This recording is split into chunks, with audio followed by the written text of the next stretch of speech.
Hi there, my name is Steve Snap, and in this video, Alex and I talk about this idea of getting the specification as well as protecting the specification. So we often say, get the spec, protect the spec. And the idea is that a lot of times focus is put on getting a specification through the work that you do with architects. And then in very many cases, it's very easy to lose track of where you are in the bidding process with contractors and subcontractors. So in this particular segment, we talk about both of those elements. We talk about ways to protect the spec using Salesforce for building materials and ways to track the various contractors, who might be the apparent winner, et cetera. So please join us and let us know your thoughts in the comments. Thank you. When I first put this together, I was building it off of Mark Mitchell's book. We've talked a lot about Mark Mitchell and this idea that you win the spec and you lose the order.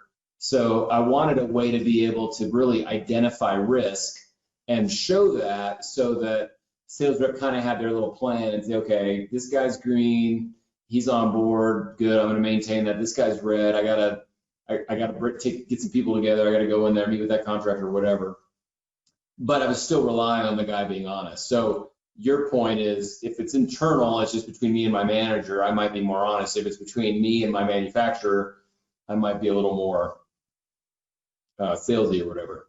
Yeah, and there's also different, I think, for each phase of a construction project, assuming we're talking about new construction, there's going to be different kind of milestones that you want to hit, right. And those are going to change throughout the process. So this could address that.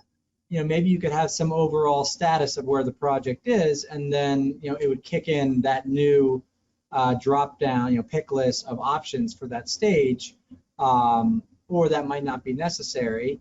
Some manufacturers, they make a very unique product. So if they're specified, it's not like there's 20 different competitors. If you're in more of a commodity type of field, you might have different ways that you want to record the data, and kind of track it and track the key milestones towards a sale.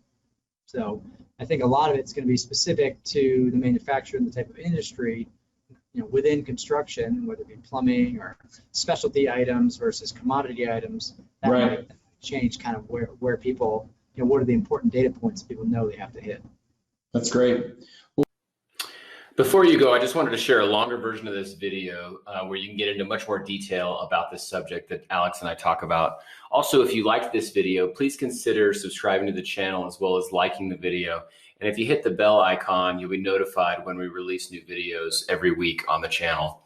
And finally, and probably most importantly, if you have any questions or any thoughts about this subject, please consider adding a comment in the channel. Our goal is to create a community that's very vibrant and very relevant to sales leaders within the building materials space. So whether you like something, don't like it, have a constructive thought, or just want to criticize, please consider adding that in the comments. We'd really love to hear your thoughts. And finally, consider sharing this with some of your associates. And if you're interested in talking with Alex or myself, there'll be a link to our calendars in the description.